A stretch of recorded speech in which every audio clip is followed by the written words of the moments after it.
This feels familiar. Hurry, let's go inside.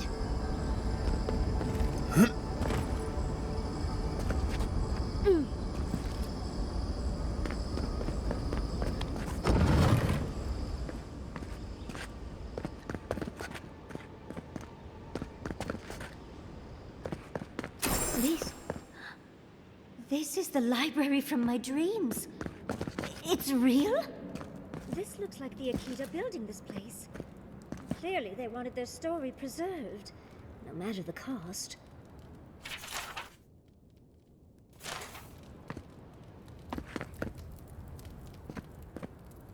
I wonder who she was. She looks sad and familiar.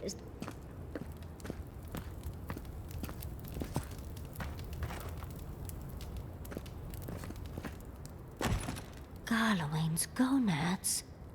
Look! It's even the same hearth from my dream. And that's the chair. It's the picture of coziness. It's plush and warm, Envoy. What more do you want? Finally, you've arrived. Ah, there it smells. That took 10 years off my life. Wait. You must be the librarian from my dreams. Oh, it's a pleasure to finally meet you. Oh, though, you do look quite familiar. It's like looking into a blood-stained mirror. It has been quite some time. Too many years to number. Of course. You are an ancestor? A very fashionable one at that. No, child. We are the keeper of these tablets. Or have you already forgotten? Oh, of course. I was you in a past life. Oh, I'm such a fool. You lived with animancers, and yet the idea of awakening to your past lives never entered your mind.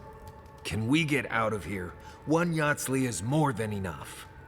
I was the last of the Akita. Once the attack started, a few of us were charged with preserving as much of our history as we could. So we retreated with as much as we could carry. The attacks? You must mean the Magfolk attacks. Yes, we've heard. Is that the reason for the bodies outside? Yes. Your monstrous gods, who bought their divinity with blood and the souls of their faithful. They tried to butcher every last one of us. Must it always be literal blood? Oh, if all the Akidans outside were with you, you would have heard them as they were killed. But how did the Magfolk reach you in here? They didn't. Between the screams of my kin being slaughtered and the screeching of the Magfolk, I couldn't breathe. That's the screeching I heard in my dream, Envoy. I knew I recognized it when we killed that Magfolk. Once it was gone, there was nothing left. And perversely, I found the quiet worse. So I decided on another way. One that wouldn't give your gods the satisfaction. Poison? Well, at least you washed it down with some good wine.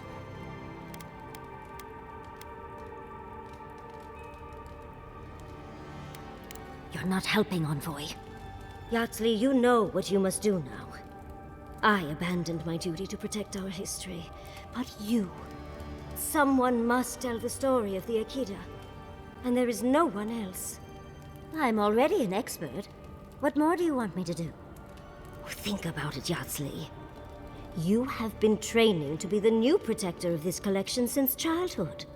I couldn't ask for a better successor. But that was your duty. I have my own dreams.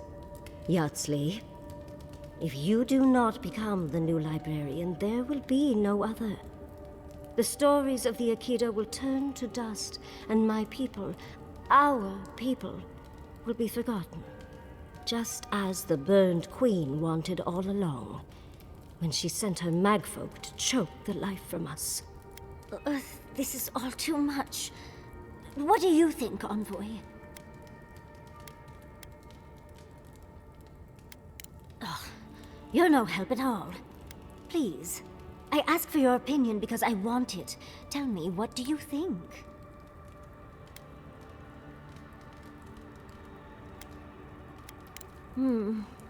That apprenticeship is more than I could have ever asked for. I don't know. That's hard to ignore. A chosen of Sapadal, yet you do not stand with your people. How disappointing. Our time is at an end, Yatzli. It's time for me to go. Wait! I've not even asked you any questions! Tell me about your marriage rights. Oh, did you mean for all your buildings to look so phallic? Unfortunately, my time is at an end. You must keep Yatzli alive. She is the last hope of the Akita. So this is goodbye. I wish we could have... No. I wish that all of you had a better ending. She's gone. Forgive me, Envoy, but we should get going. We can talk back in camp. later.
Have you ever thought of doing anything with the coal around your eyes?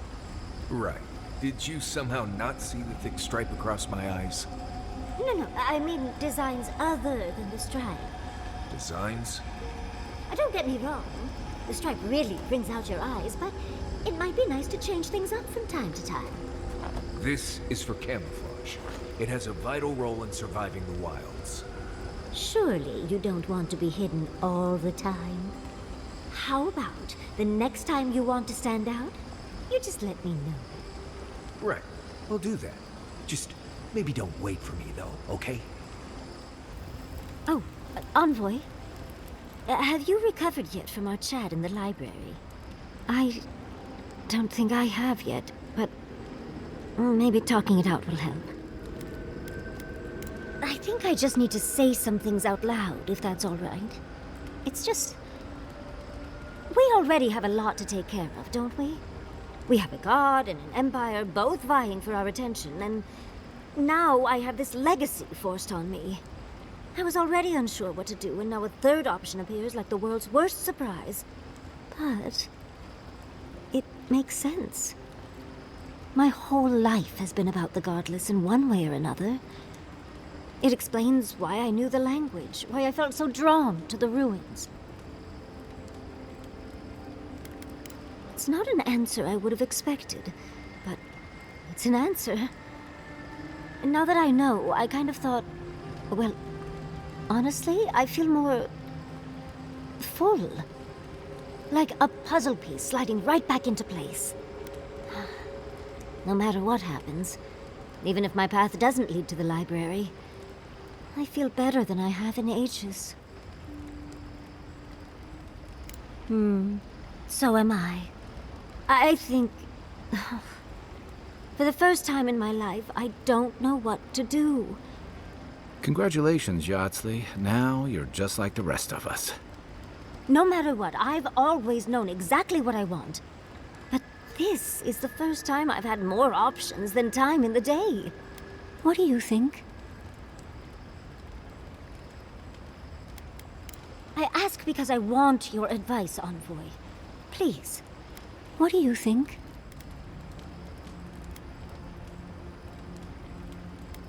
You're right. The Akita have been with me my whole life, in one way or another. I owe it to them and myself to see it through to the end. Thank you, Envoy. I've been agonizing over this for longer than I want to admit. Finally picking a destination makes the journey a lot easier. Oh, but I am not looking forward to telling Quilici. He'll understand. Your happiness and fulfillment are everything to him. Well, come on. We've bigger things to deal with. Literally, in Sapadal's case.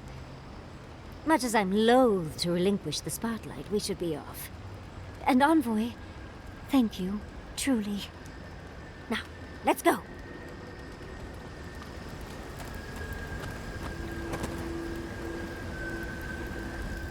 Envoy, what do you need? You too.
It's funny.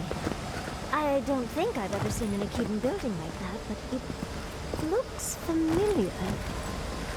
We can take a look, can't we?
I'll never understand the Akedan love for death traps.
There's always a weird sort of quiet on the eve of battle. I'm feeling that now. Seems like a good time to gather our thoughts and share a drink before whatever's coming. Right. This seems like a perfect place to stop and relax. Though it's hard enough to tell what's real here without a belly full of drink. Sounds like you're nervous, dearie. I'm feeling all kinds of ways. Anxious, excited, scared, hungry. I feel it as well. It is only mortal to feel overwhelmed in the presence of the immortal. Oh, you don't have to worry about me. Getting to see that vision of Tama did me good. Like, I finally let go of something I'd been holding too long. Now that we're here, I'm eager to see this through. Nothing worse than holding your breath and waiting. Same. I'd rather have good company in a prison than paradise alone. I had a feeling you might ask me that. I'm not sure I've really worked through what I've seen here, but I am grateful for the chance to see Yonko again. I feel like we're almost done with all of this, but we are in the weirdest place in the world, so who knows? I'm completely baffled, but when haven't I been lately? Being afraid doesn't even feel scary anymore. I think so. The garden is so much more than I expected. Full of contradictions.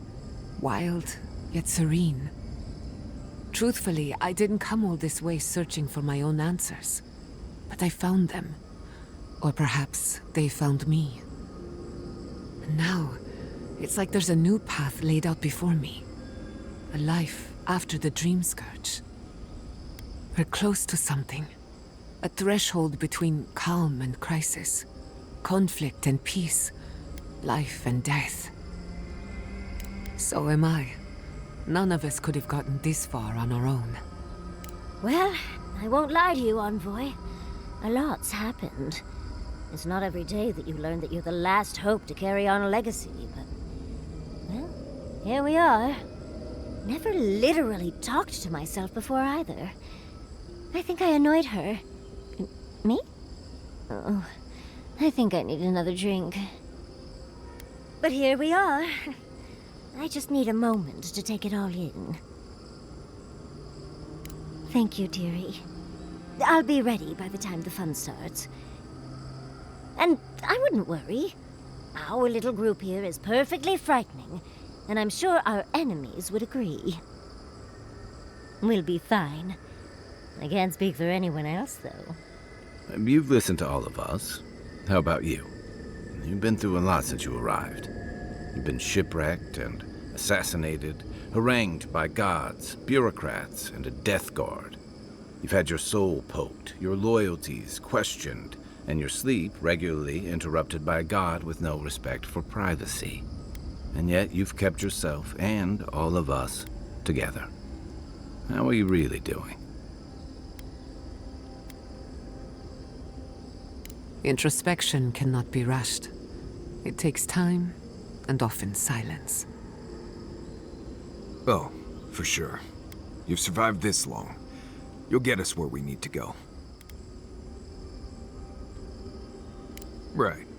Put that sentiment away before you hurt somebody. Well, no matter what happens, we've already survived more of the living lands than anyone else. We've already gone farther than Nandru ever did. Whew. I can't wait to see what my statue looks like. When we first met, I didn't think you'd last long. But then I saw how you handled that dream thrall there. Shook off your own death like a bad cold. And then you found your own killer, lulled him into complacency, and handed him over.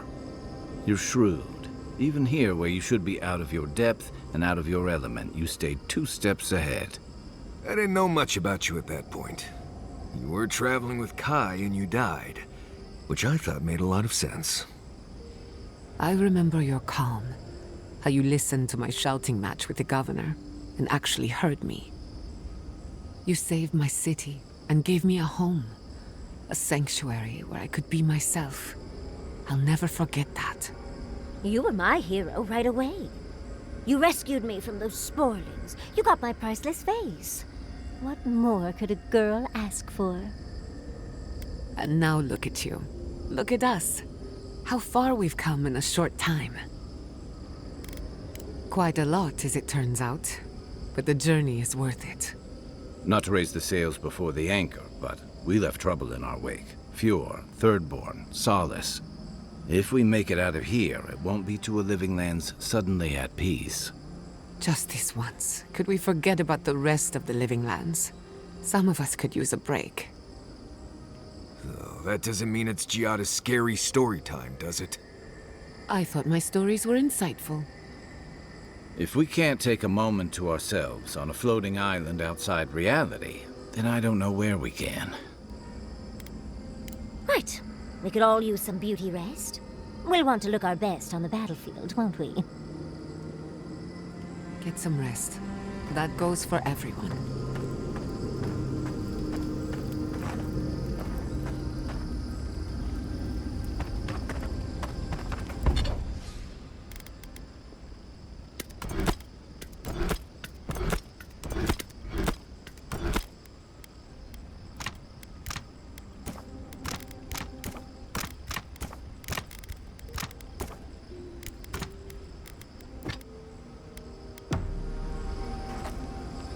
Marius, what do you know about snake bites?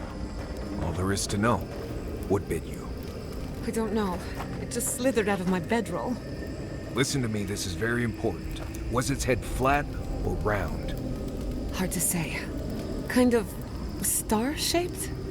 Okay. After it bit you, did it hold on or let go? It held on, and left a bruise in the shape of an eye. You're in luck. That's an onlooker worm snake. Harmless, though legend says they're emissaries of Avowed. Wow! The god of mysteries and illusions sent me a snake? Oh, lucky! Be glad it wasn't a shimmering dream beast. Those are nasty. Well, the venom won't kill you, but you'll have some interesting nightmares. Nightmares I can deal with. But I wonder what it all means. Oh well, perhaps I'm not meant to know. Thank you, Marius. I feel a lot better. Don't mention it.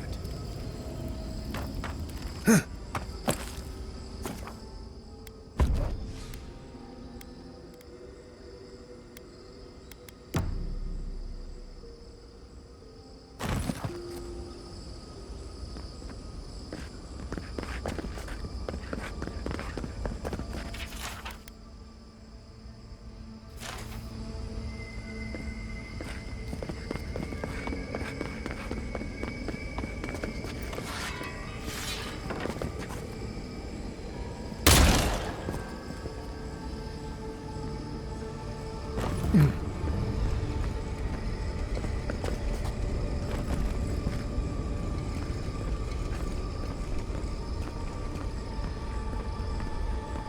to assume that the large glowing door is part of Sapadal's prison.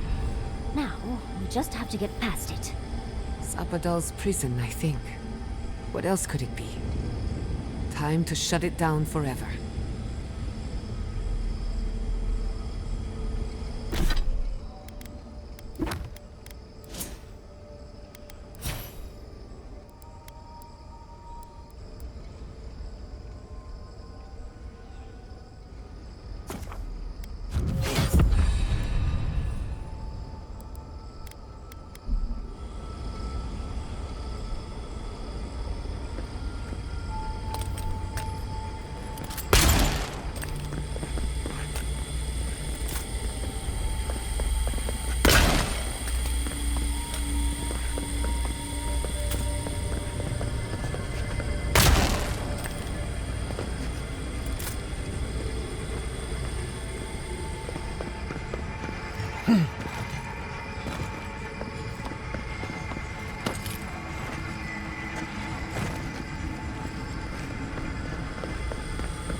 You asked for it!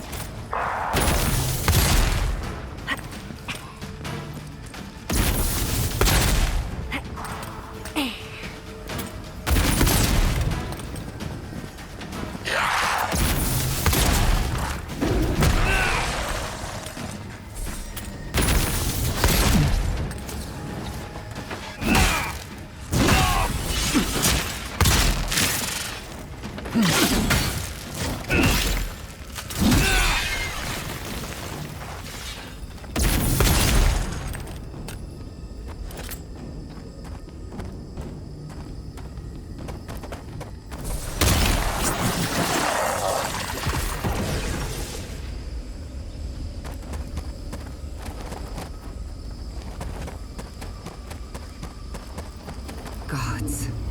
Just imagine what an Animancer could accomplish here. It reminds me of the Phantasmal Focus. But more. So much more. I don't know why, but it feels like we're being watched.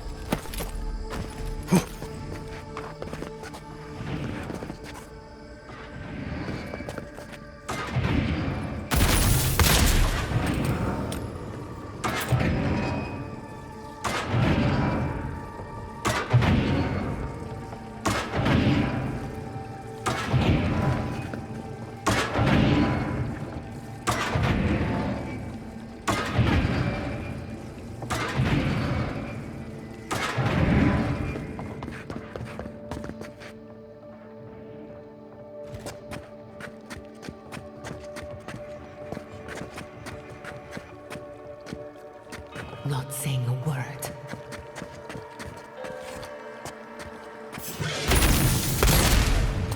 Yatzli, look out!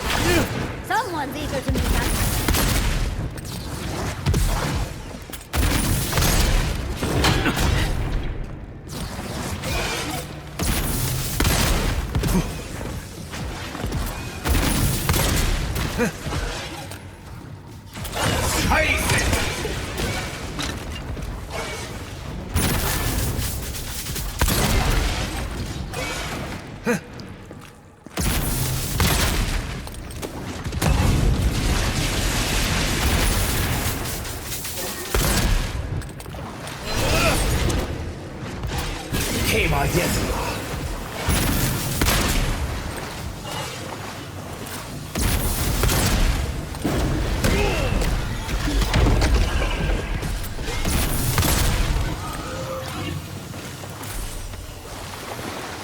That's done? Who's hungry?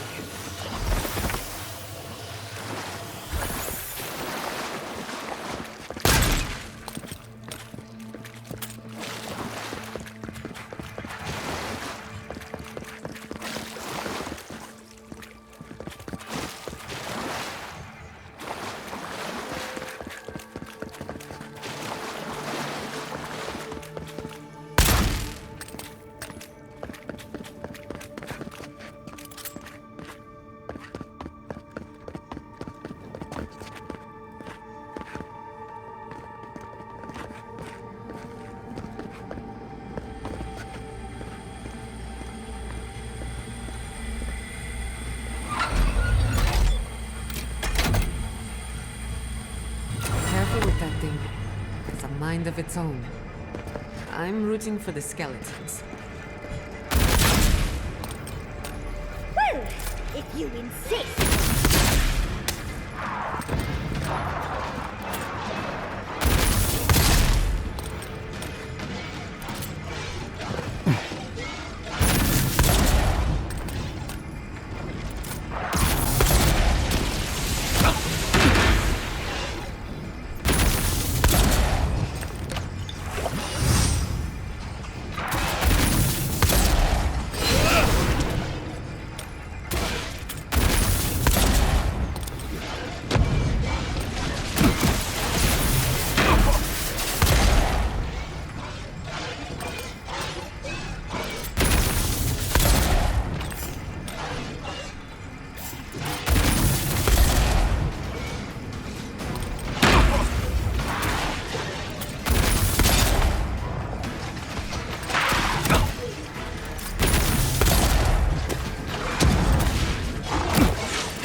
East ahead!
Looks like the gate's open.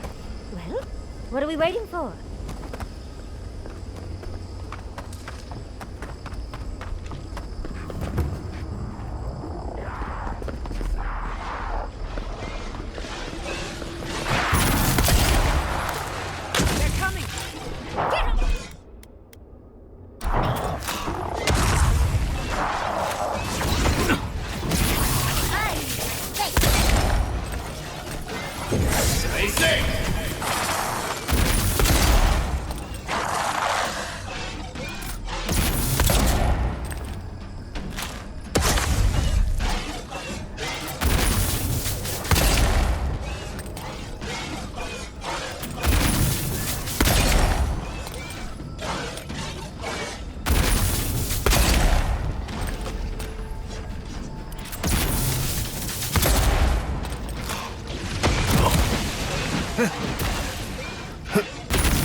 It looks easy when you do it.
last, after so long. You are so small. We questioned if you were real. Then steps. A voice. Through armies and corrupted soil. You persevered. Now, you are here.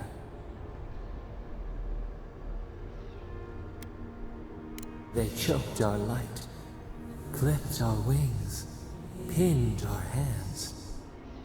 We felt only the bars, the shackles. They did not explain. We wish it could have been different. We only wanted connection.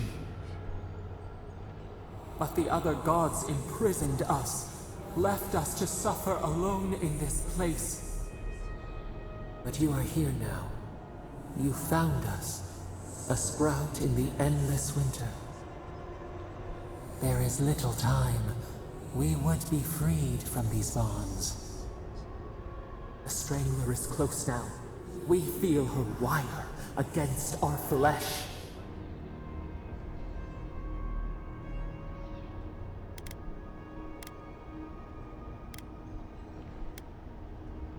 The fist of Empire. Her wolves defiled the city on the shore.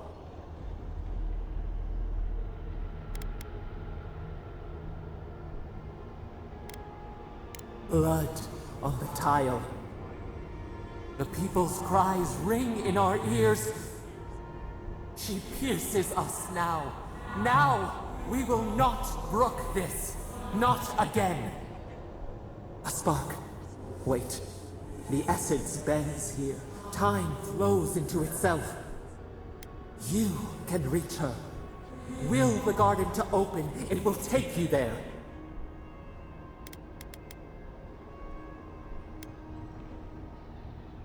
A mountain of essence. We strain, but it will move for you. We were everything. What have we lost? What multitudes could we contain? We could run, leap in the water, flourish in forgotten hills.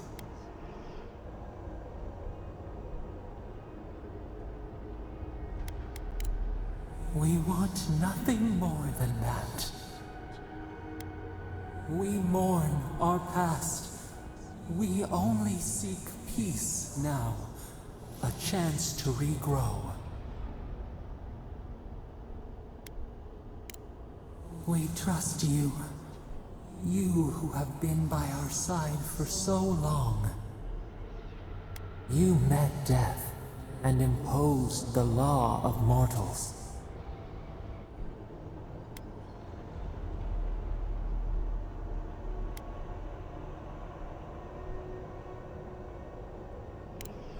The Strangler took justice into hers without asking. We will not. We only wish to turn away from the past and look to the horizon. Give us peace. We want a chance to change. We deserve that opportunity.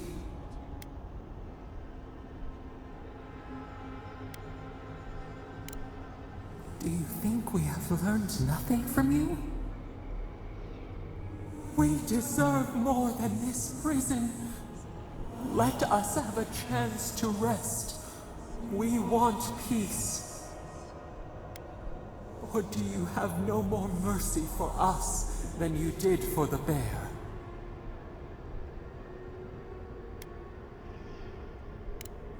Yes, we long for this too. The time has come for you to act. End our pain, and the dream scourge will cease. Give us peace. It is all we have wanted for so long.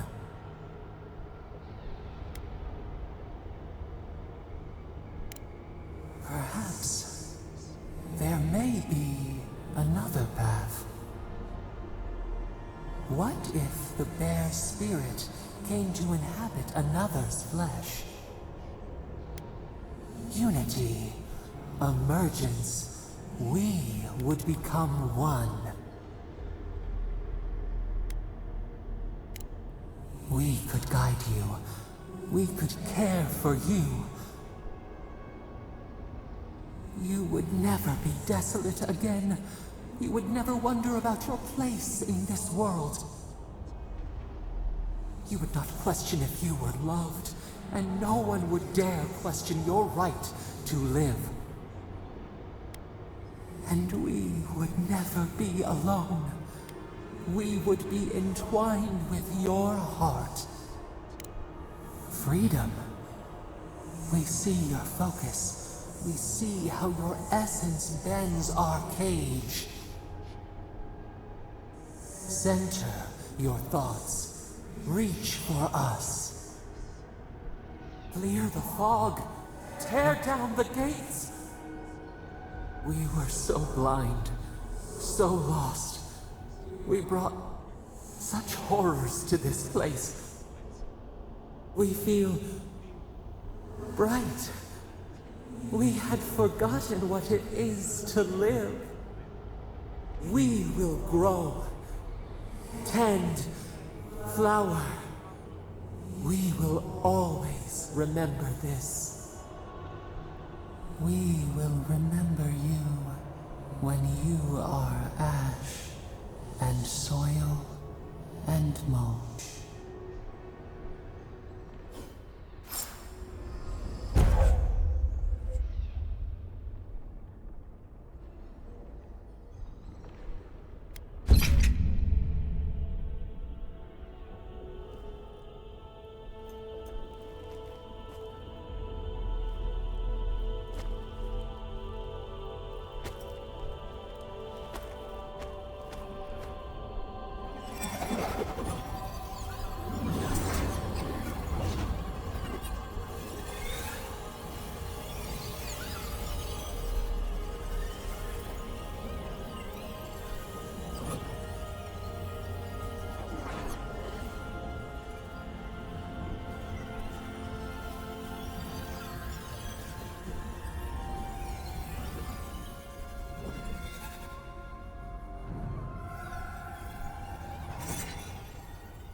Andra's depths. Are we back in Dawnshore? Already? This is Sapadal's doing. I'm certain of it. No power in Eora could transport us so quickly, or so far. What happened to the living land started long ago, and we're going to finish it. Are you seeing this? I don't think Paradis looked like this when we left it. Looks like the war already started, and the giant roots are winning. Marius, vines don't usually get that big this quickly, do they? Based on their growth and size, I'd say we've been gone 2 or 3 weeks. For once, I wish I wasn't. Who knows if the garden affected time, or merely our perception of time? Assuming there's even a difference. It's like how a body fights an infection. The fever gives you strange dreams that feel like an eternity. Look at this place. It feels like we're still in the dream. And not just us. Those are more your people's ships in the harbor, and steel garrote banners past the barricades. That can't be good. Even Ryngrim is here. Perhaps we'll get to see an Archmage in action. I think I see Elia as well. What a strange reunion this will be. The Blessed Day Wardens are here too. That conflict we've been trying so hard to prevent started without us. Always better than the reverse. The Steel Garrote have been itching for a fight this whole time. This would have happened with or without us. Before we go, what happened back there with the Dream Scourge and Sapadal? I'm not sure. That's good, right? It's a relief that the Dream Scourge won't be a problem. I only hope we can say the same about Sapadal. Time will tell, I suppose. After all this time, they're free. And the living land is free to heal. We've cured the land, and we've even freed a caged god. All in all, rather a successful day. Kid and God entwine. The flower shades the soil in which it grows. We should take a look. See if we can get ahead of whatever storm is brewing down there. People seem to be gathering west of here. Whatever's happening, let's be a part of it.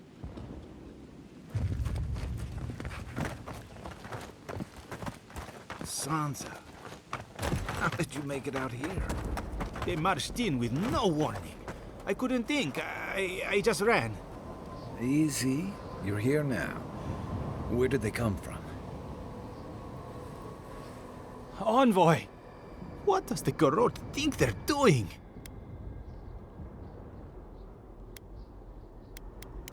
It's an outrage. They've got no respect for the living land's history.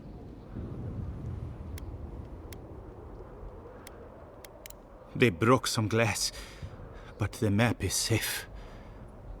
They didn't think I was worth the trouble. Right now, that's a good thing. If you're looking for survivors, a few of us fled to the Balrog. How many? I'm not sure. I saw Sapiento. God, I hope they're not trapped in there. I am sorry I can't be more help. You always were a forgiving friend. We should move. Let's hope the Garrote hasn't made it to the Balrog yet. Envoy, wait! Before you go, I may have something for you. I took some supplies when I ran. If you think they'll help, they're yours. I'll even give you a discount. You know, for saving the city and everything.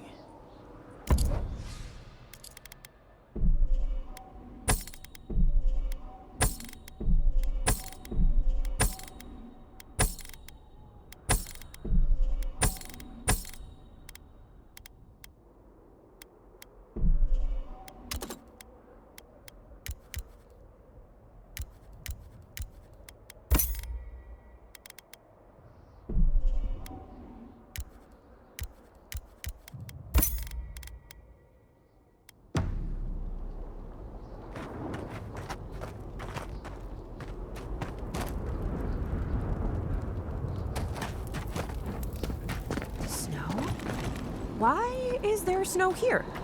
That's gotta be Ryngrim's work. Do you think she's taking apprentices? A familiar face. We meet again, Envoy. And you, Yatzli. You're always a prodigious and welcome sight. Oh, yes. Always a pleasure to see you, too. Paradis burns, thanks to Lödwyn and the Steel Garrote laying siege to it. But the Dream Scourge is gone. It's more that I am here to observe the consequences of mortal desperation. It's become a hobby, really. Archmages have hobbies? Oh, if I had your power, I'd collect more books. Or perfumes. Whatever you like, so long as it isn't collecting tapestries. How tiresome. Now, what was I saying? Still, I do think the world has been irrevocably, if minimally, changed by your actions.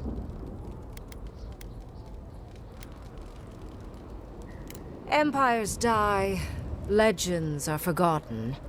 Sorry. But you mortals truly are inconsequential in the long run. Perhaps. A new god being set loose on the world is certain to have consequences. Mostly, I'm curious about whether you think you've made the right choice. Wise answer, that. I am interested in seeing the outcome of your story, Envoy. With luck, it won't end with you also on fire. Mortal comforts are so very adorable. All you desire are your base needs lavishly fulfilled. Goodbye, Envoy. And Yatzli, I do look forward to when all of this is done. I am eager to work with you. Oh, yes. We'll, discuss that later. My research awaits. We'll be lucky to make it out of here alive.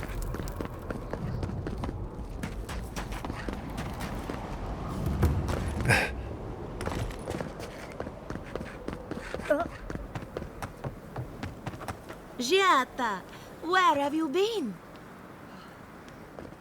Envoy, I knew you'd show up eventually. How is Emerald Stair?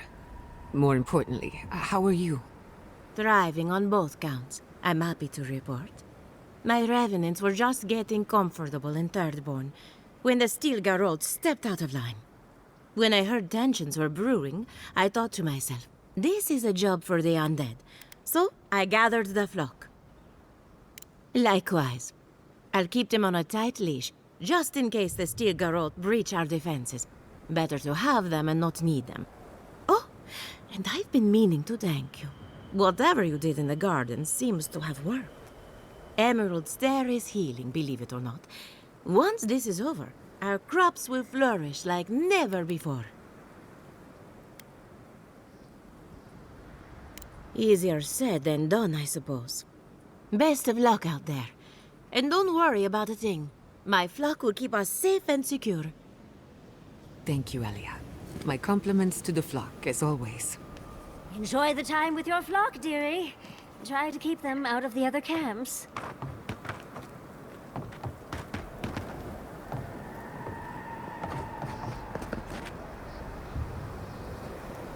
The Envoy. Is that you? Don't fuck it up for us.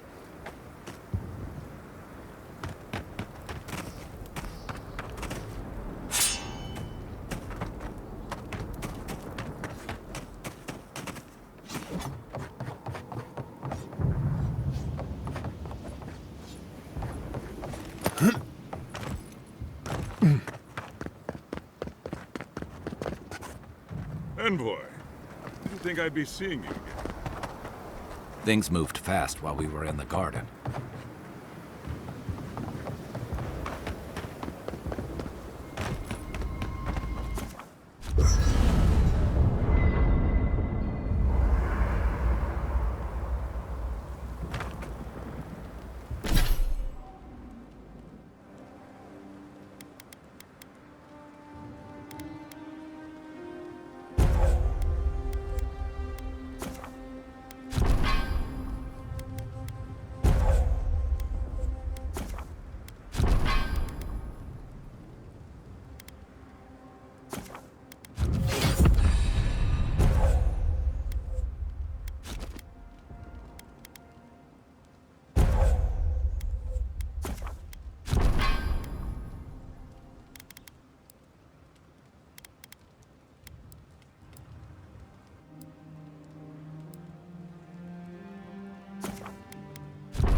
There you are, Envoy.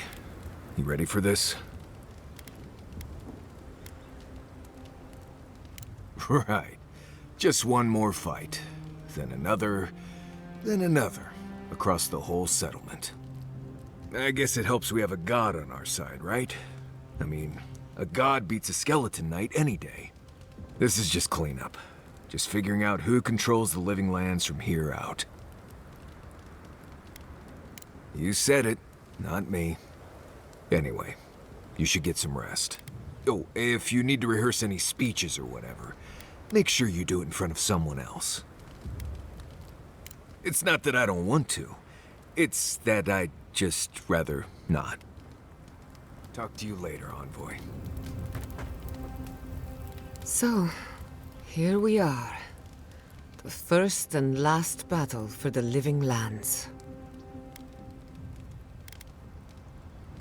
I know you speak from experience, but I still hope you're wrong.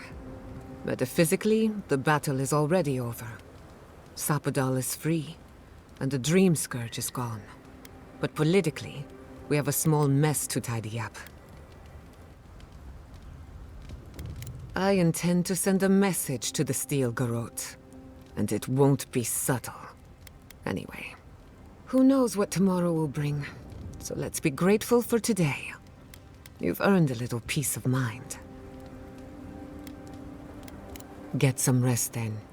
Let me take the first watch. Besides, I need to tinker on the phantasmal focus. Make sure it's ready for war. Don't stay up too late.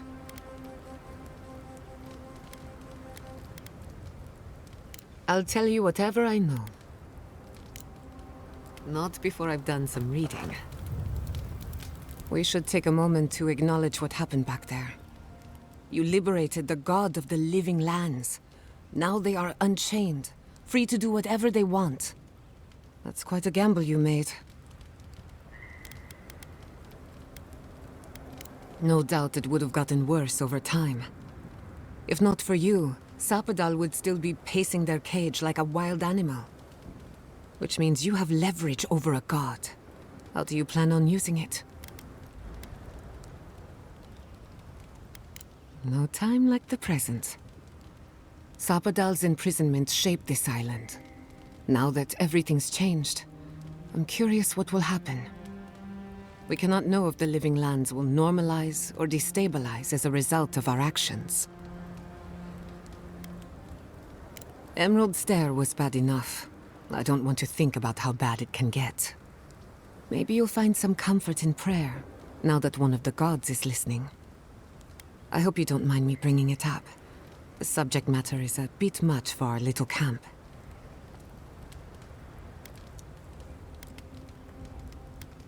We're not finished yet. For that, I'm grateful. I want you to know this has been an unforgettable experience. Wherever we go from here, I'm grateful to have been a part of it. Until next time. You know me. If I must.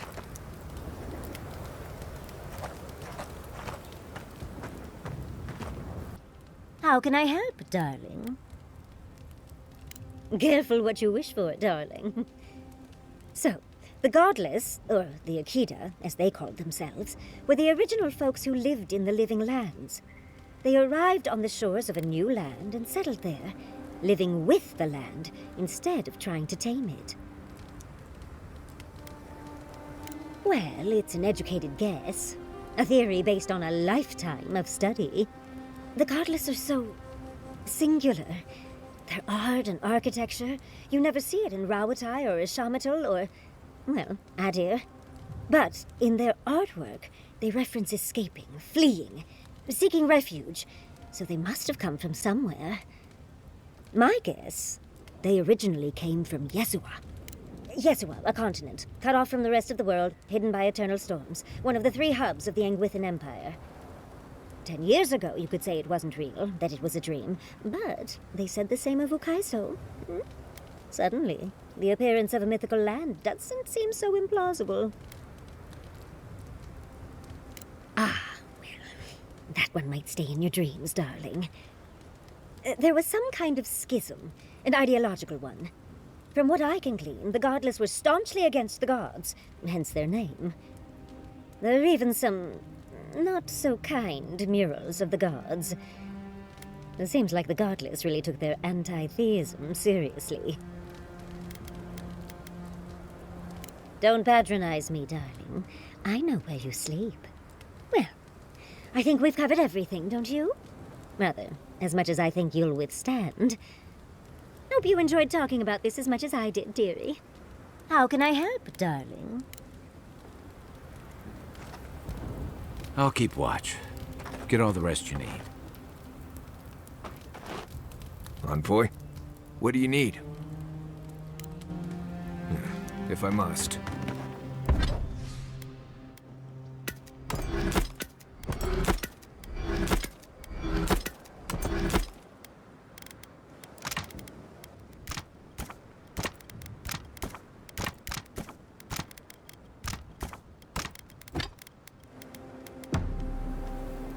Marius, have you ever seen a ghost? Once I saw a green spectral woman floating over a pile of decaying leaves. Big hair like her head was on fire. Then again, it might have been a hallucination from some bad toadcap tea I got from an old lady in the forest. Oh, last time I took bad mushrooms, I thought our home had been infested by tiny Delingon. Turns out my ferns were shedding. That is a fascinating story. I wonder if nature was trying to tell you something. Nature usually tells us to stay out, but with fewer words, and we never listen. Don't mind him. He tells that story at the Battle to trick travelers into buying him around.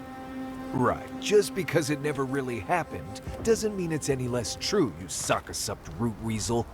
Gentlemen, don't make me separate you. Thank you for the story, Marius. I liked it very much. Huh. At least someone here knows how to appreciate a little entertainment. Huh?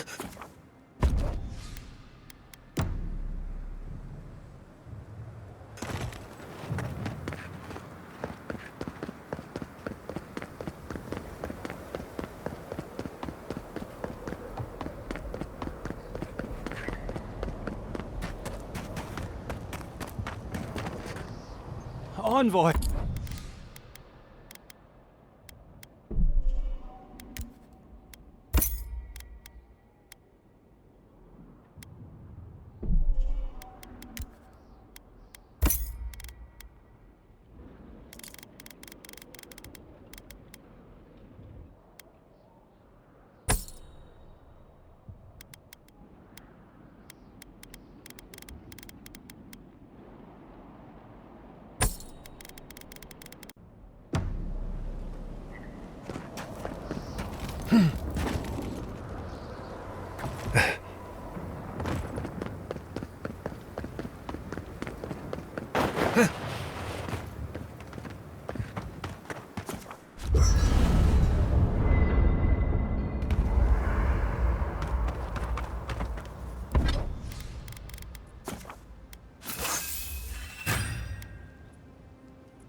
Hi, darling. Milady.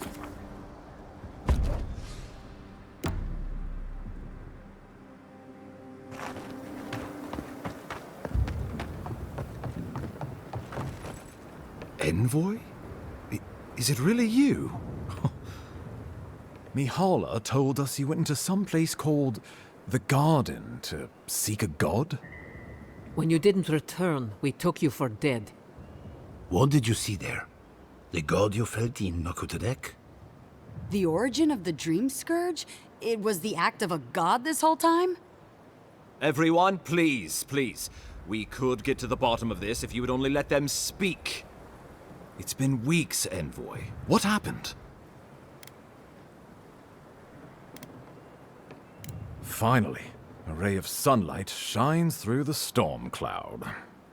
I will not grovel at the Envoy's feet for solving a plague I am not convinced was real. If you wardens ever bothered to pull your heads out of your asses, you wouldn't take such pride in your ignorance. You know nothing of me or my people, you fucking pirate! Warden Commander, look around you. Is this really the time? We believe the Dream Scourge was a malady of the soul. How did you put an end to it, Envoy? Sapadal was responsible for the Dream Scourge. Their rage, their confusion, their fear. But the plague isn't over. Dream thralls still litter Shatterscarp. There won't be any new infections. We've put a stop to that for good. Unfortunately, there's little we can do for those already in the grip of the Dream Scourge. We can give them comfort, nothing more. This will be a process. The Dream Scourge was never going to simply go away overnight. I suppose it stands to reason. I found that a quick fix is often anything but. What of this god, then? What does it mean that you freed them?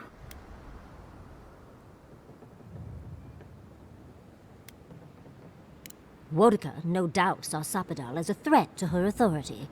So, she killed the godless and imprisoned their god. I assume it is this god we have to thank for the roots tearing apart Paradis? They erupted from the earth the moment those bastards stood up their first siege tower. Nakutedek was riven with those things, not to mention what they did to the land. We saw similar destruction at Nakukubel.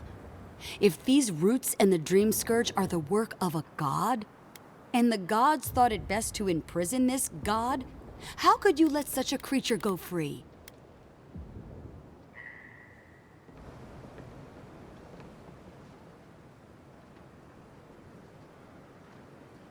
Altruism is fertile ground for folly, I've found.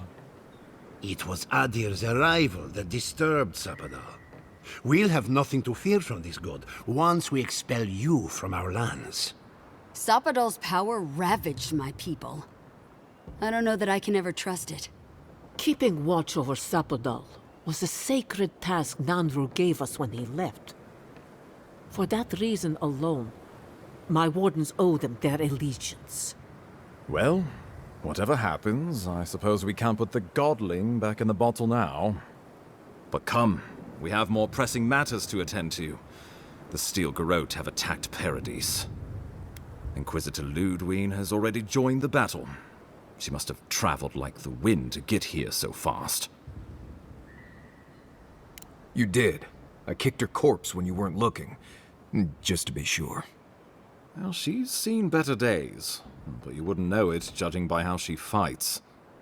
Lödwyn's plowed through the militia like a knife through warm butter. All right, let's keep the similes to ourselves.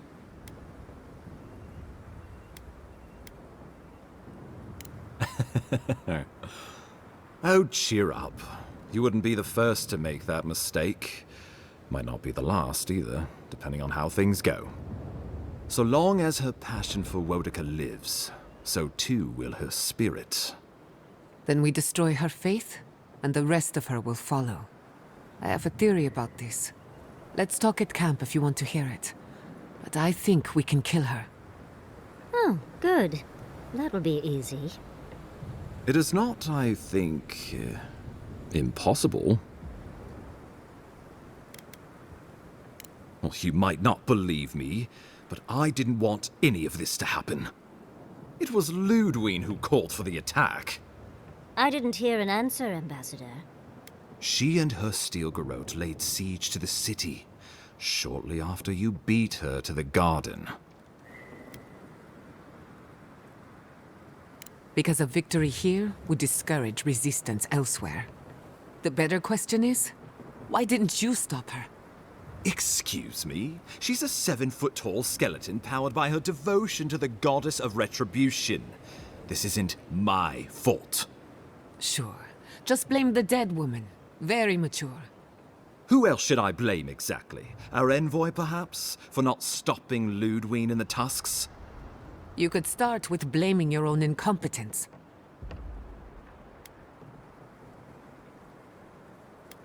Lödwyn's the muscle. I'm merely the personality. What was I supposed to do? Frown her into submission? What good are you as a diplomat if you can't even keep your own beast under control? The Inquisitor was so convinced the Living Lands would unite against Adir that she's nearly made it true. One people, one law, one true god. That's Lödwyn's vision for the Living Lands.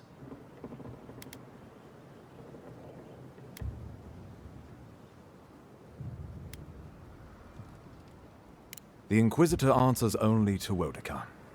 In attacking Paradis, she has dragged us all far beyond the bounds of the Emperor's desires. What passes between Lödwyn and her men, or between Lödwyn and the Emperor, for that matter, is not my affair. But if I had to guess, this was the alternative. Your empire is doing what it does best. Stamping out dissent until surrender is the only option. Your republics are hardly any different. Their intentions in the Deadfire were certainly not pure. As you say, we left the republics for a reason. I've answered your questions. Now I would like you, all of you, to answer mine. Lödwyn has sent a message to the Emperor informing him of her attack. He will send advisors and reinforcements swiftly in response. What will his representatives find when they arrive? A new colony? A budding grave room? Before you face Lödwyn, you should know what you're fighting for. All of you must decide, together. But whatever you decide, understand, the days of the frontier are done.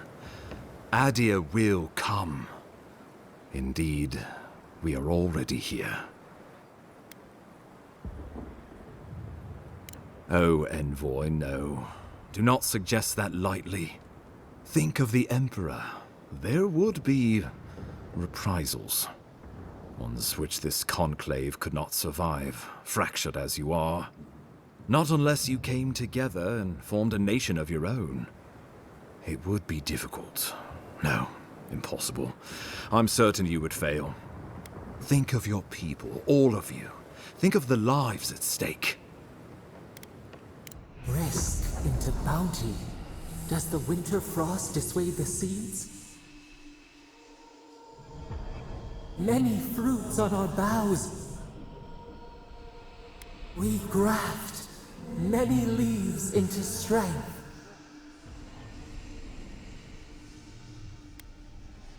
We deserve our autonomy, even if we must fight for it. Anything less would be surrender. Fleeing someone else's laws and authority is one thing, setting up your own is another.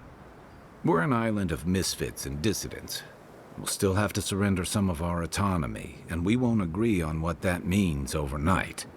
We'll be vulnerable. Without allies, other powers will see us as ripe for the picking. Know that this is a hard road to walk. We were fine before Adir came. We'll be fine when they're gone. I think we ran things perfectly fine before your kin got here. Though I'm hardly eager to work with any of you. I like the idea of twisting beneath Adir's boot heel even less. So long as the Wardens can continue our vigil. I'm open to uniting, if you are. It's a nice idea, but consider the costs. If we walk away from a relationship with Adir, we're leaving a lot of trade on the table. But the people of Thirdborn have friends in the world. I'm sure we'd find our way through. With the Envoy's support, we'd have a god in our pocket. What could the Empire do to stop us? When my people return to Fjord, we could create such miracles of animancy, the Living Lands would become the breadbasket of the world. Of course. The Living Lands would retain its own laws under a grave appointed by the Emperor. The grave would be expected to promote and develop the Living Lands to our mutual benefit. They would divide the island into administrative districts and see them governed by mayors appointed from the local communities. The island would provide tribute in the form of resources and taxes, and in times of war, soldiers. The Empire, I should note, is nearly always at war. In return, the Living Lands would enter Adir's sphere of influence, and should outside nations attempt to invade, we would come to the Grave Room's aid. Naturally, that would be the Emperor's decision. But I suspect he would choose you. Only the strong survive the frontier. I used to believe that was Lödwyn. But you were born to rule here. Quite literally. Well, give the matter some thought. You owe that much to yourself, at least. Subtle, pernicious, cut the rot, yet the disease remains. Safety among spiders. A web gleaming with dew. They weave, they wait. We give up our fighters and the wealth of our lands, and get promises in return. But we have wealth enough to give some away, if it means my wardens may return to their vigil in peace. A grave room could work, so long as trade keeps moving through the Scarp and you're willing to serve as our go-between envoy. And we'll have cannons enough to deter the adherents from trying anything stupid. With the Dream Scourge ended, my people can soon return to Fior. If a renewed animancy could easily feed the island, I suppose we could send Adir what's left. But when lean times come, who will we feed first? Ourselves or the Empire? Tribute, he says. Taxes. Soldiers. The Empire has tried it all before. Look to the Eastern Reach if you don't believe me. They want to bleed us dry, to fill their coffers and fight their wars, to break us like wild animals. But I will not bend. It's still a gamble, but I think it's the safest bet. We get the benefits of Imperial trade and protection without losing all of what makes this place special. There's no way of knowing what it would mean in another generation or two. But right now, it gives us the security and stability to recover. We were fine before Adir showed up, and we'll be fine when they're gone. Trust the lands and her people, Envoy. If we give Adir power over us, we can't be surprised if they decide to flex it later. Of course.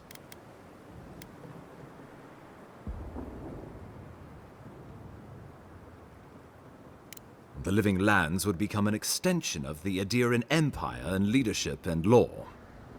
Soldiers bearing the flag of Adir would be garrisoned in every town. They would be paid in Adiran shelling and speak only the Adiran language. Their roads would be smooth Adiran roads. Their medicine would be hygienic Adiran medicine. And their weapons would be efficient Adiran weapons. Our customs would become their customs. Our strengths would become their strengths. Our emperor would become their emperor. Turned toward a common purpose. No one, not Rawatai, not the Valian republics, not even a rogue god, would dare attack the Living Lands. This island would be safe for the first time in its history, and safe it would remain. The Adder's promise. Clip our feathers as we find our wings. The deed binds as the wire binds. To drown us. Why were we set free? He would suppress our culture before it's had a chance to grow.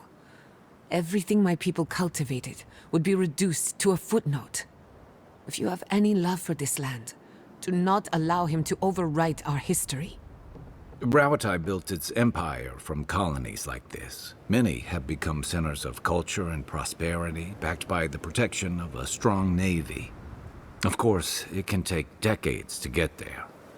And this road isn't an easy one. But Adir won't be the only empire eyeing this place. A formal agreement now could protect us from something worse later. It shall be peaceful in that all dissenters will be silenced. So there's that. The Living Lands is a lot of things, but it will never be Adir, no matter how hard Adir wants it to be. Adir should turn back now and save everyone a bunch of blessed trouble. The traditions of solace are what give my wardens their strength. Without them, we would buckle under the weight of the tusks. I would sooner walk my people into the acid sea than trust an Adiran to hold me up. What need does Thirdborn have for the protections of Adiran soldiers? We have cannons, cliffs, and wills forged in the storms of Rauatai.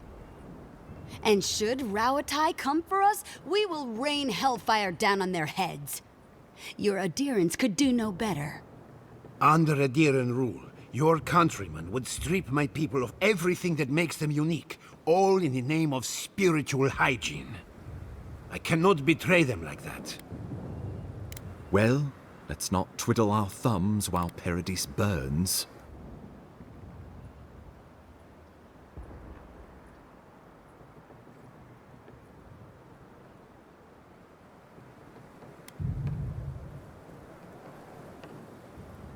Oh, gods have mercy.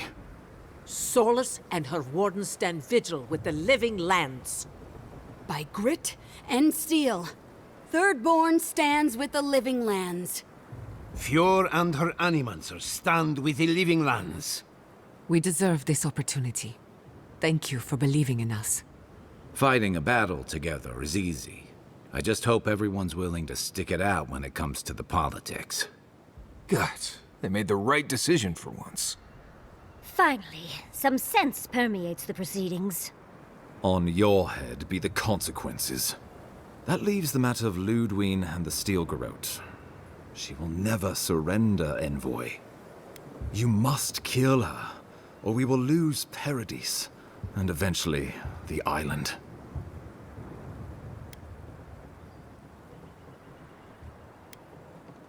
The living lands will never be free until we break the chain around our necks. Lödwyn must die her final death. She better say her goodbyes while she can. I'm proud to fight at your side, Envoy. One last time. Let's get to work then. We've got a walking corpse to bury. The Paradis militia will be at your back. Give her no quarter. The future waits for you. Thank you for deserving it. Now, go and teach the Steel Garrote a lesson they will never forget. Show them that the living lands will not be broken across Vodka's knee. We will send reinforcements to help you reclaim the Eastern Gate. From there, work your way to the main plaza. Let's just say this is not my first brush with a tyrannical authority, though. I pray it is my last. May all the gods of Eora and the living lands protect you. Let's take back the city together. Show the Steel Garrote how the living lands takes care of its own. Let's go free a city, shall we?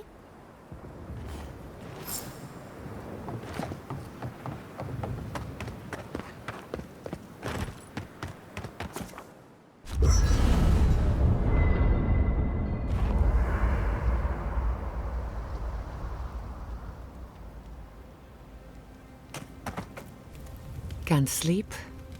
Neither can I. We're going into battle for the soul of the living lands, rallying under the banners of the Paradis militia. Your Emperor will not be pleased. Political influence is dangerous. If you aren't careful, it can turn against you. When a godlike fights in battle, people take note of which side. The Adirans will doubt your loyalty. The locals will doubt your commitment. You may even doubt yourself. This is the first time you were told to pick a side. And I fear it won't be the last.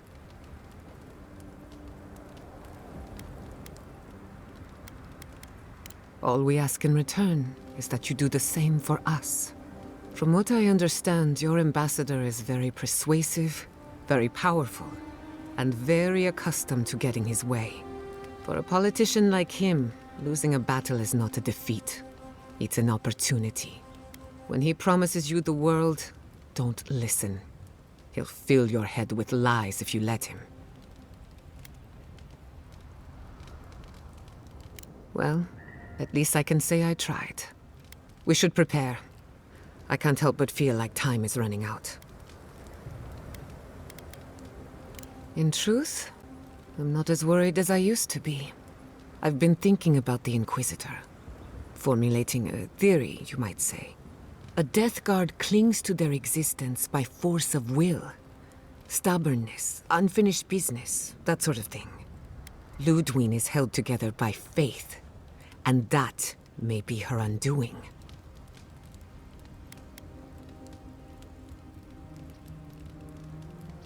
If only it were that simple. Faith is the foundation of her reality. Faith in the righteousness of the gods. But according to her faith, Sapadal should not exist. A new god independent of hers? Blasphemy. By that logic, you shouldn't exist either. And yet here you are.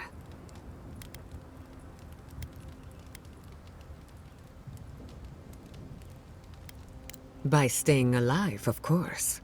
You are the godlike of a heretical god. A contradiction to her reality. Can you imagine how much she needs you to die? Her entire worldview depends on it. Who knows? Maybe that uncertainty is enough to make her mortal again. Or maybe not. I'm just theorizing as I go. Whatever happens, I want to see it for myself. For the research. Is it really that obvious? No matter who wins or loses, the living lands won't be the same. In my heart, I know that's a good thing. Life is impossible without change. And change can be frightening. I just want to put this behind us. I want it to be over. When I agreed to travel with you, I didn't think I'd find myself at the center of a political upheaval. So imagine my surprise when you gave the living lands a chance to unite, to prove itself, and to stand tall before its enemies. Granted, it was an uphill climb. The Dream Scourge exposed our weaknesses, our vulnerabilities. But thanks to our struggle, the island finally knows itself. Now we can decide who we want to become. I can't wait to see what we do with that freedom.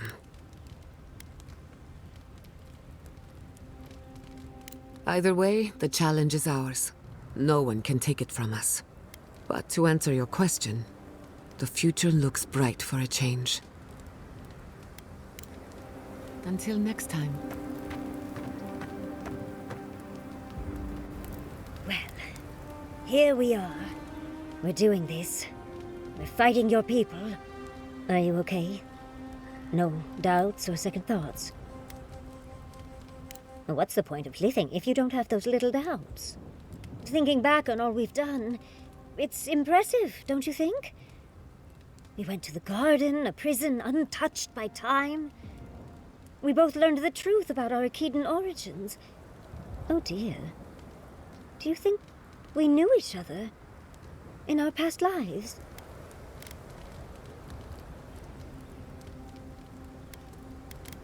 I'm sure I just let you think that, Envoy. And that's skipping to the end. I mean, think of all we've done. You saved Fjord from the clutches of the Steel Garrote. I wish I could have seen the look on Lödwyn's face at that. What's left of her face, I mean. You even saved Nakukubel, immeasurably advancing the study of the Akita. Second only to my library, of course. Who would have thought I'd be here, fighting with an Adiran? Oh, I suppose I can work with that. Truly, thank you.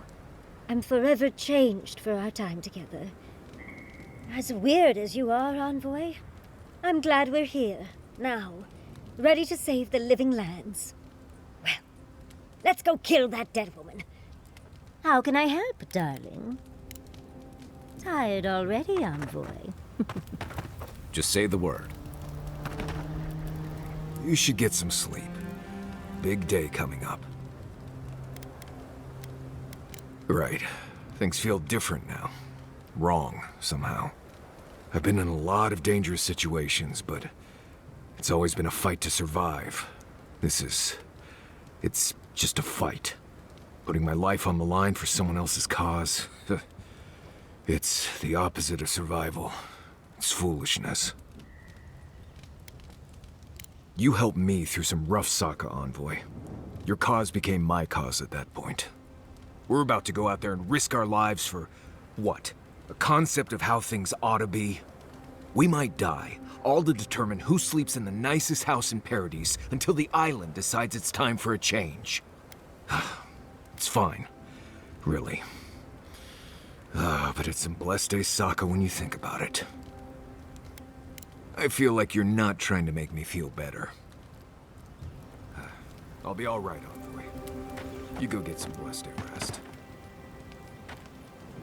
I can't wait to give the Steel Garrote a piece of my mind. Their reckoning is long overdue.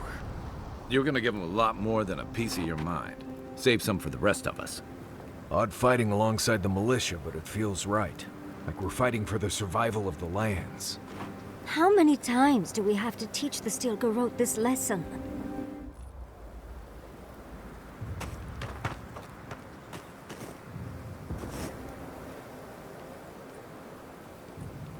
So, the Living Lands is going it alone.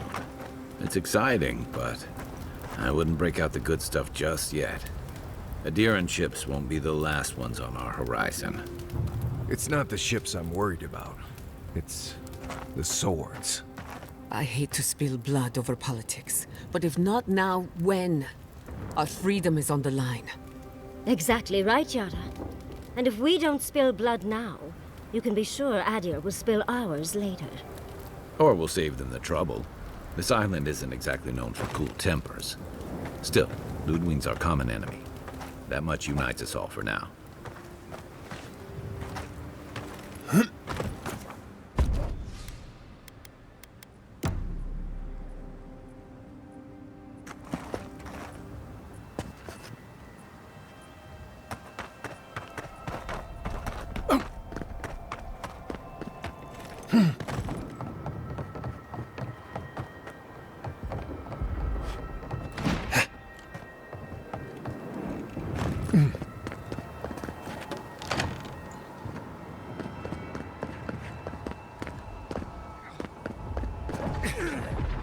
The Ogre has been an absolute menace to the Steel Garrote. I mean good. If anyone deserves to be menaced, it's them. But keep your voice down, will you? I don't want him to realize I'm here and introduce me to his club. Oh, it's you again. Do you follow trouble around, or is it vice versa? What are you doing here? Do you want something? You know that ogre? Well, I can't tell who that's a harsher indictment of, you or him. Not who I'd pick to be friends with, but beggars can't be choosers, can they? No offense to Paradis, but I think I'm ready to go home now.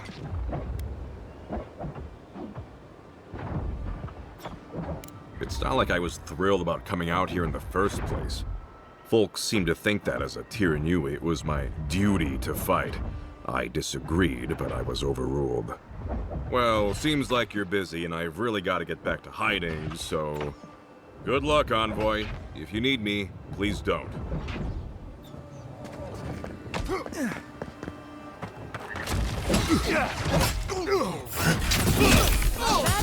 You asked for it!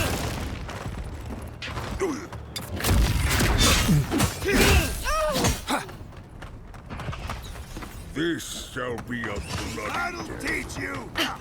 That was a...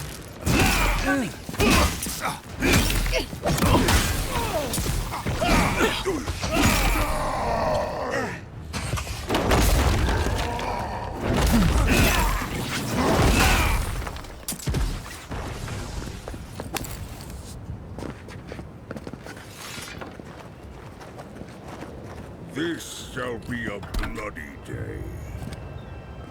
This shall be a bloody day.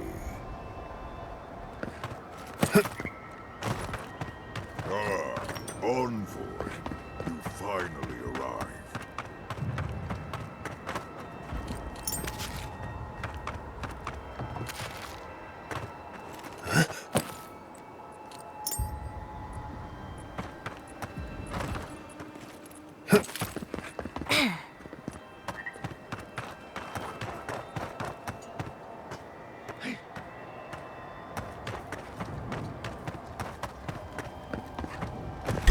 Found you. You shouldn't be. Someone's there.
We got them all.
Don't worry about the eastern gate. I'll protect your back. Foolishness.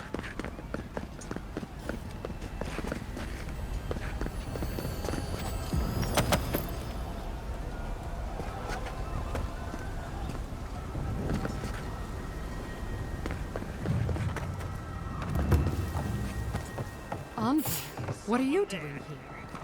Stop right there! Get We've got company!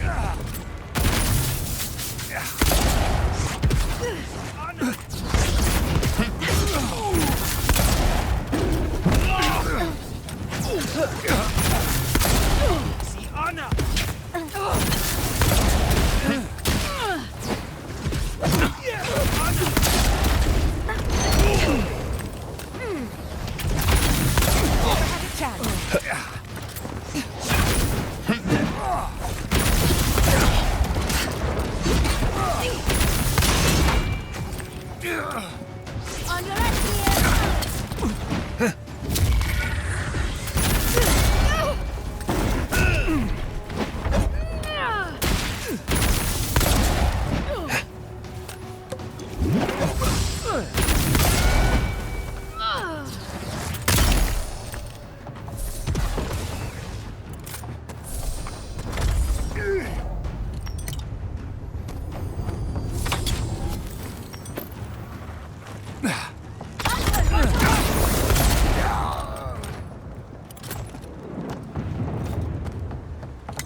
I thought you left town weeks ago.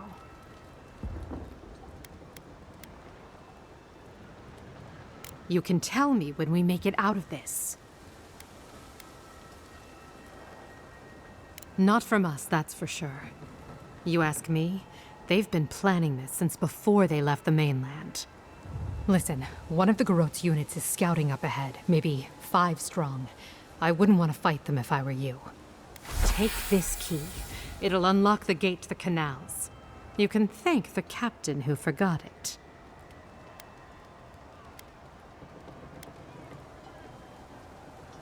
Why should I? It's always worked before. I wish someone had stood up to the Steel Garrote a long time ago. But, well, you're here now. That's what matters. Good luck.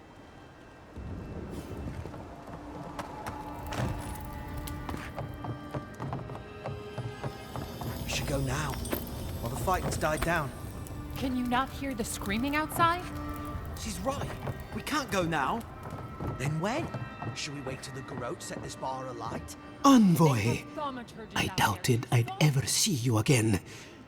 I imagine I could guess what brings you back to Paradis. I must thank you once again for bringing me the Luminous Adra so long ago. Oh, it was wonderful! It was a complete failure, of course. But from that failure, I learned much. With some creative exploration, I was able to refine the Adra into a poultice that heals wounds at a fantastic rate. Yes, one almost has the inkling that danger lurks around the corner. I know you have much to do in town, so I'll let you go. Thank you again for everything.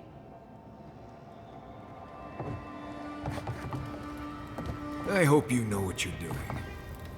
Envoy, am I ever glad to see you? Gods, I never thought it would come to this.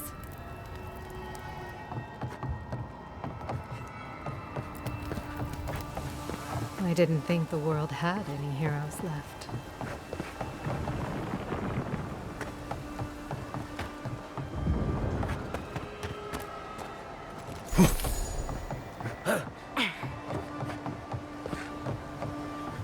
Show you, aha!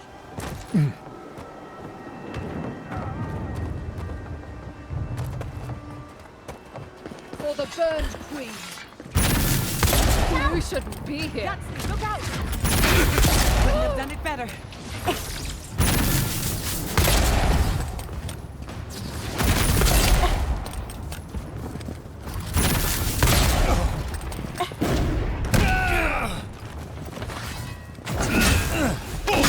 Found.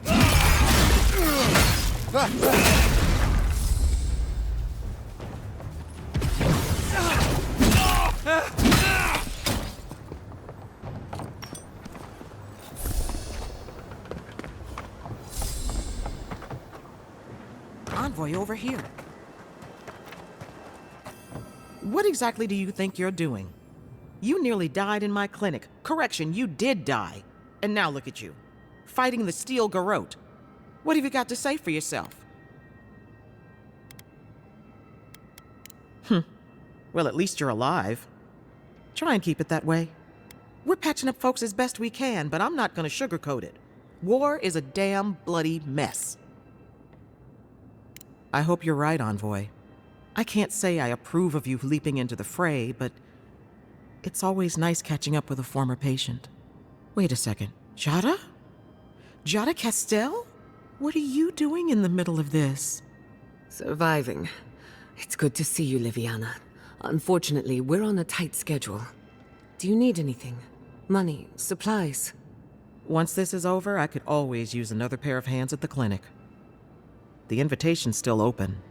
Thank you, but I've decided to tough it out as an animancer. On my own terms. Can you manage without me? Are you kidding? I'm happy for you. Besides, I've got Chico on bandage duty.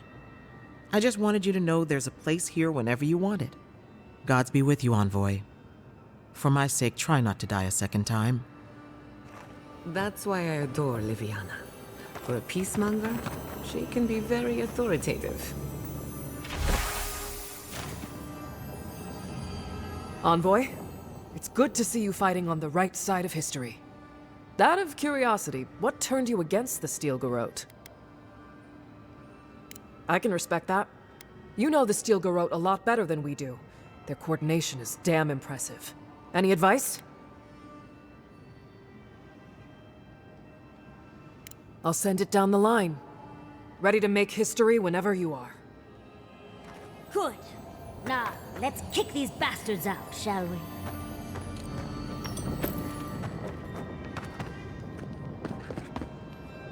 Do we even know what we're doing here?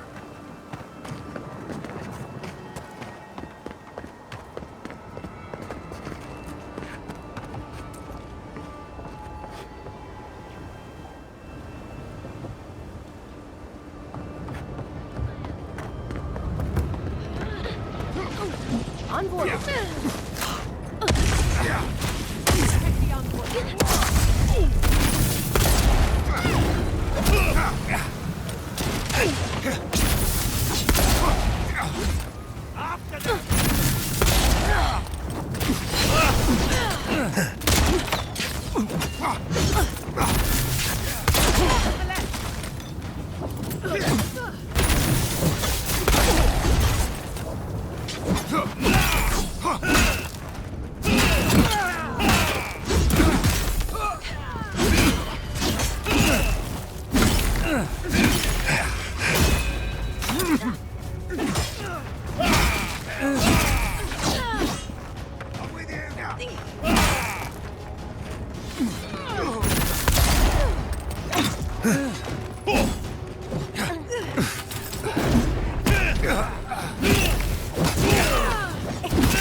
I've got the Plaza under control.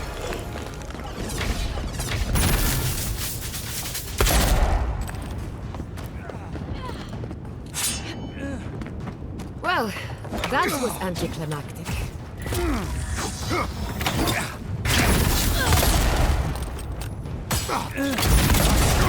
They're coming!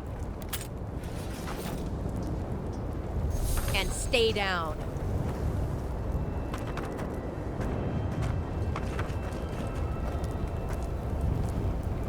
Paradisans know these streets. We're not giving them up without a fight. So, you came around to our side. Guess Kai is rubbing off on you. Lödwyn's lost it. She's hunting everyone and everything. Even you.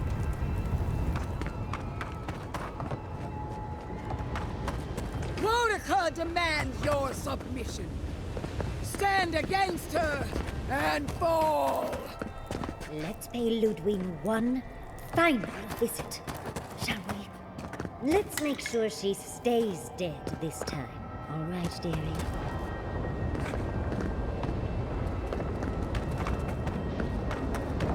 There you are! Envoy. Come.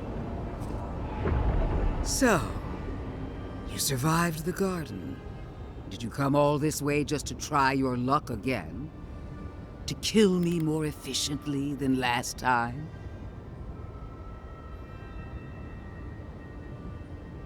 You'll get your chance. Look around, Envoy. Heelguard should have listened.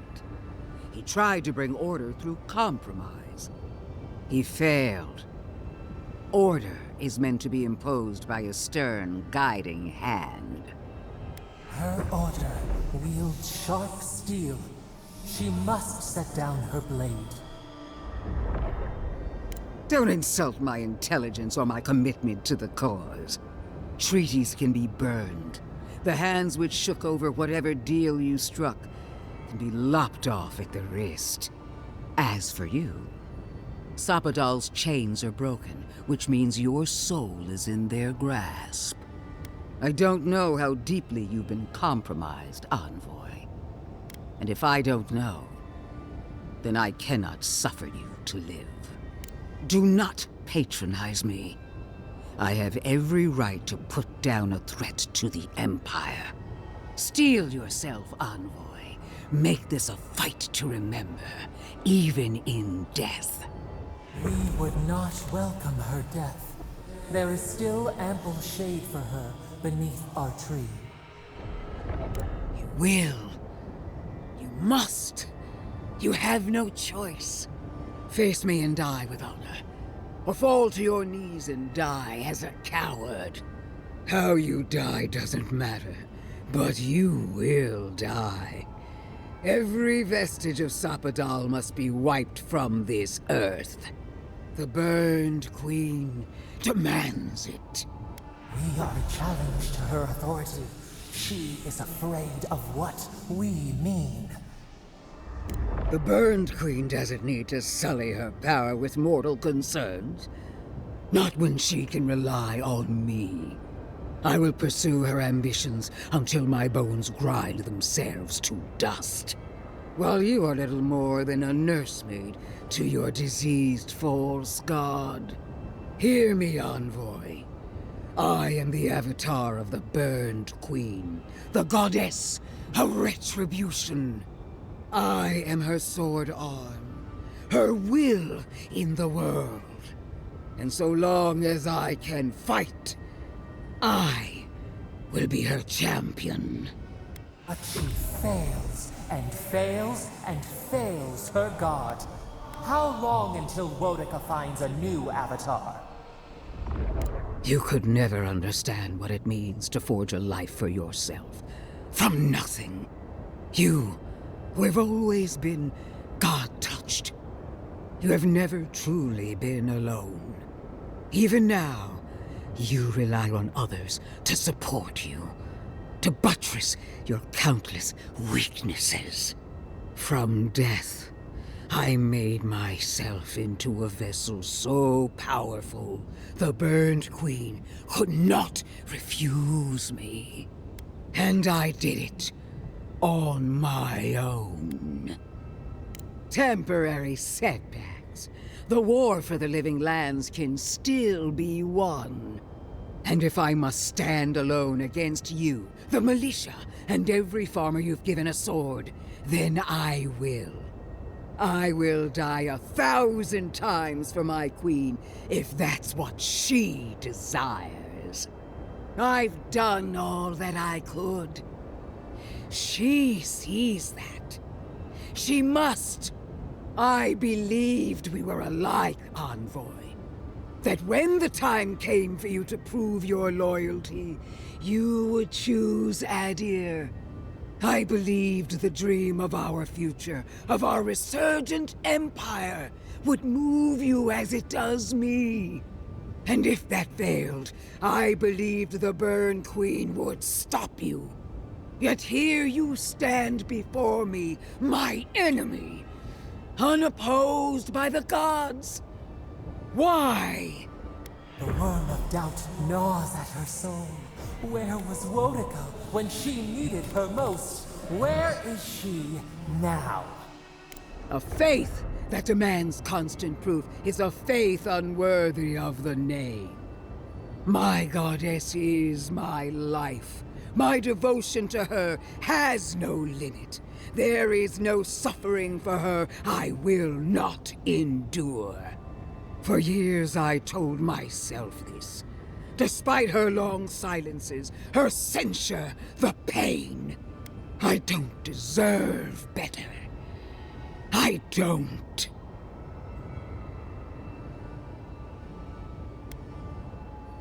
Let's finish this then, as we were always meant to. Kill me as no one ever has. Hold nothing back. Give it your all, and destroy me. There's no coming back this time. Prepare yourself for the next world. You won't be missed, Lödwyn. Once I'm done killing you, your god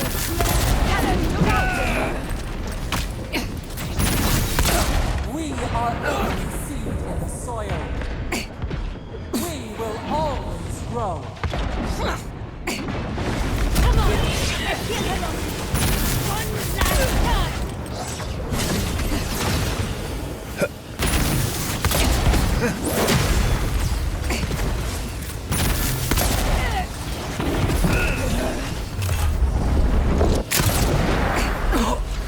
Wodica! Queen of our queens! Send your aid! Wodica is the only queen! Worse than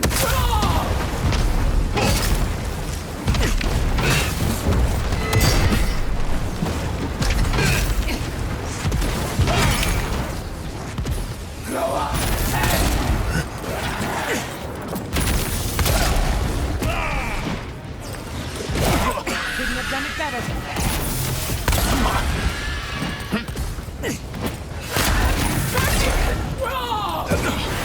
Another soul for the wheel!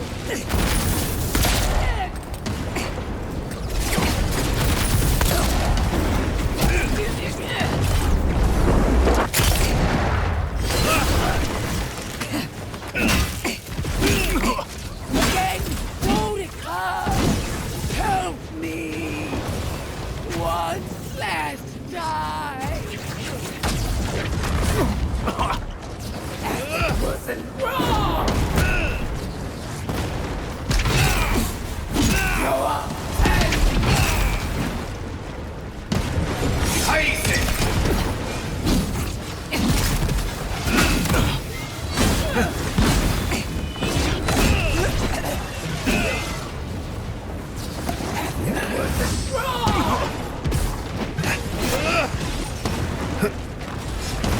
Watch your right!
Wherever Lödwyn is now, she must be seething. Of course, we'd be happy to kill her again, if needed. She's done for. But we're not. Whatever's next, we'll face it. Together. Gods, you're all gonna make me sick. But carry on. Unraveled at last. We no longer feel her wire against our flesh. We are free always. We are free forever. Silence falls over Paradis, as though the city is holding its breath. Then you hear it, the ringing of a distant bell, the waving of banners, and cheers of victory. After a short and bloody conflict, the dust has finally begun to settle. You feel Sapadal close to your thoughts, stirring with interest. The god of the living lands is observing this moment, unfettered by confusion or fear. For the first time in centuries, they understand. The Paradis militia rallies to you, the outsider who defended them in their hour of need. Whatever happens next, you have won their confidence. You take a moment to reflect on the calm. Not so long ago, You arrived at these shores on a simple errand, which turned out to be anything but simple. The Dream Scourge is over, and the island has been cleansed of plague. A time of healing and mourning follows. People look to you for answers about the source of the affliction.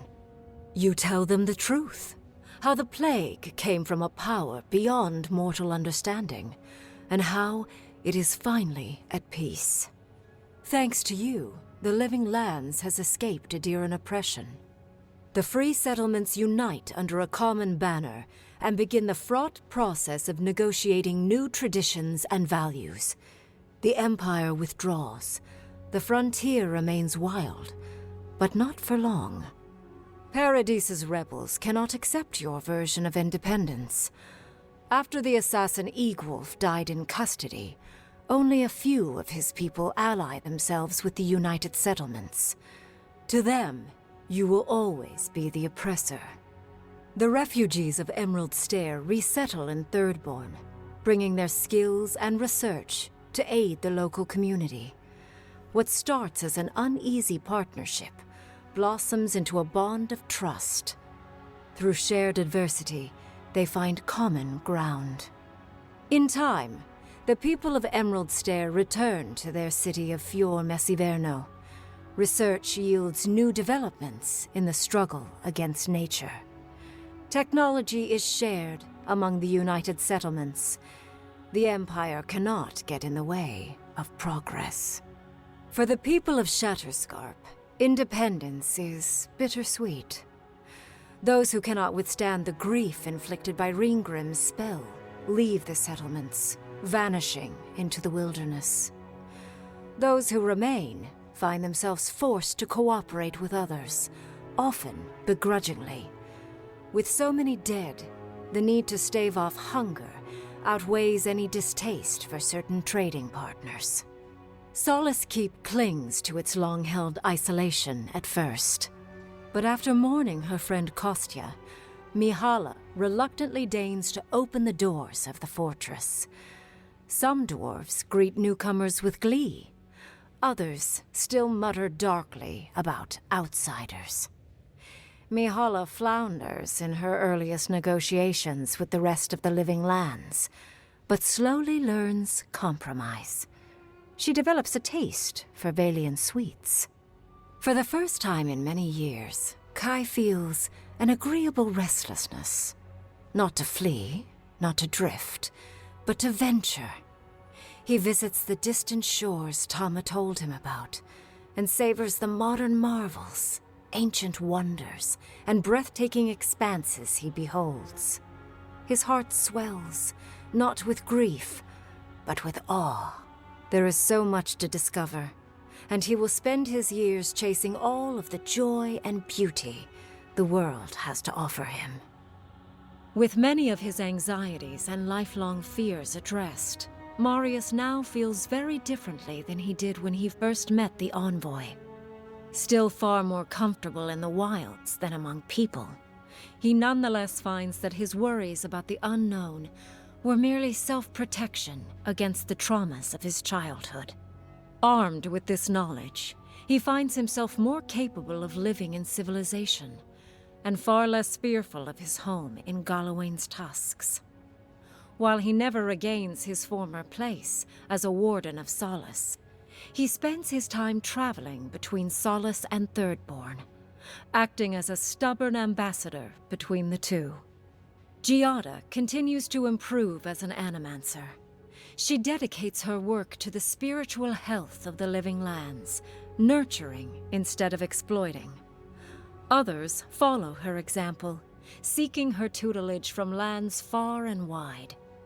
In the years to come, rumors spread of a secret society gathering in the wilderness, where animancers work in harmony with nature. The dream of Fior Messiverno lives on in her. In a past life, Yatzli was given a task: protect the history and knowledge of the godless. Now, many lifetimes later, she continues upholding that oath. She moves into the library in the garden, spending her days poring over the clay tablets there. But not even the letters from, and rare visit to, her lover help ease the loneliness that fills her days. Freed from torment for the first time in centuries, Sapadal turns their prodigious curiosity to the people that shaped them. They observe the ways their people live, and they think deeply about what they see. Though they flinch away from moments of violence, and they grieve souls returned to them too soon, the rage that once shook cities to rubble no longer rules them. Instead, they come to you with questions. They want to understand. After a time, they begin tentatively to garden. Where they can, they improve the lives of Kith, and the suffering that troubled them is reduced, if never fully eradicated. Their grief compels them to love, and they love unreservedly, with the power of a god. Sapadal pours a fragment of their power into the statue they claimed from the temple of Aethys. Newly embodied, they roam the living lands and learn to experience the world as Kith do. Their first attempts at locomotion are clumsy, and a stand of innocent trees is violently returned to the wheel. But as their confidence grows, so does their grace. Soon, they are bounding across the plains of eastern Dawnshore, leaping the river gorge in Emerald Stair, scaling the shark's teeth of Shatterscarp, and fearlessly wading into the Tusk's acid sea. When they break, they come to you to put them back together. And in time, they learn to fix themselves. They wander far afield. You see less of them, but they are never far from your thoughts.